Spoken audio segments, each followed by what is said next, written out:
अस्सलाम वालेकुम। आज हम जिस ड्रग को डिस्कस करेंगे उसका नाम है गायनाकोसिड। पहले हम इसके इंग्रेडिएंट्स डिस्कस कर लेते हैं। इसमें है मिथाइलोएस्टेरोलोन और मिथाइल एस्ट्राडायोल। ये दो मेडिसिन, दो ड्रग्स हैं जिनका ये कॉम्बिनेशन है। ये यूज़ किस लिए होता है? ये यूज़ होता है आर्टिफिशियल मेनोपॉज के लिए, इरेगुलर और मेंस्ट्रुअल साइकिल, जो मेंस्ट्रुअल साइकिल की इरेगुलरिटीज़ हैं उनको ट्रीट करने के लिए, और प्राइमरी एंड सेकेंडरी एमिनोरिया।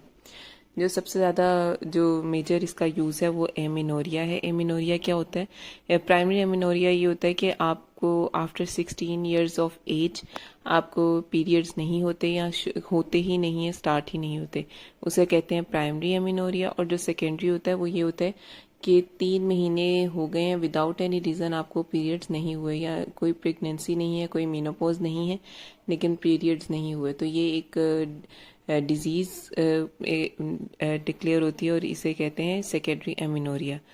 जो गायनाकोसिड है वो सेकेंडरी एमिनोरिया को ट्रीट करता है।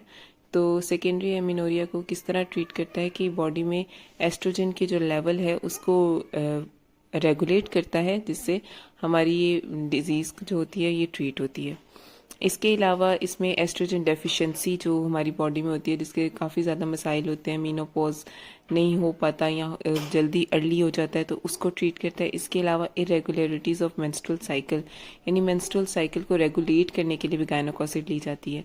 फिर वेजाइनल एट्रोफी होती है कि आफ्टर मीनोपॉज, यानी आज जब आपके पीरियड्स ख़त्म हो जाते हैं उस स्टेज को कहते हैं मीनोपॉज।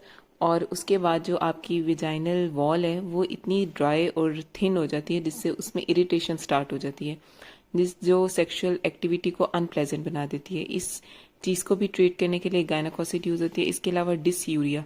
डिसयूरिया क्या होता है? जो पेनफुल यूरिनेशन होती है, यानी इसमें आपको यूटीआई जैसे सिम्टम्स आते हैं, जैसे आपको इन्फेक्शन हुई हुई है, यानी आपकी वो यूरिनरी ट्रैक पेनफुल हो जाता है, सारा यूरिन पेन के साथ आता है। और एक और मसला जो यूरिनरी अर्जेंसी, यानी एक एज के साथ जैसे आपको सडन अर्ज हो जाती है यूरिनेशन की, तो उसको ट्रीट करने के लिए कि आप में थोड़ा सा कंट्रोल कर सकें यूरिन को, उसको गायनाकोसिड दी जाती है।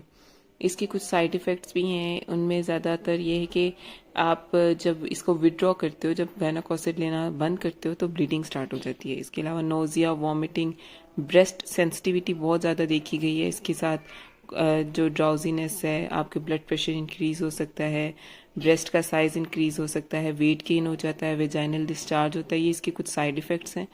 और इसकी जो डोजेज है वो आपने 1 टैबलेट इन 2 डेज़ होती है, या जिस तरह आपका जो भी डॉक्टर प्रिस्क्राइब करें। और इसके ऑलमोस्ट 3 to 6 डेज़ के यूज़ करने के बाद मेंस्ट्रुएशन स्टार्ट होती है नॉर्मली, लेकिन 15 डेज़ तक लग जाते हैं। तो यानी 1 टैबलेट एवरी 2 डेज़, कुछ इस तरह की इसकी डोजेज है, लेकिन जिस तरह डॉक्टर प्रिस्क्राइब करें आपने उस तरह लेनी है। ये प्रिस्क्रिप्शन मेडिसिन है और अकॉर्डिंग टू प्रिस्क्रिप्शन लेते हैं। Thank you so much.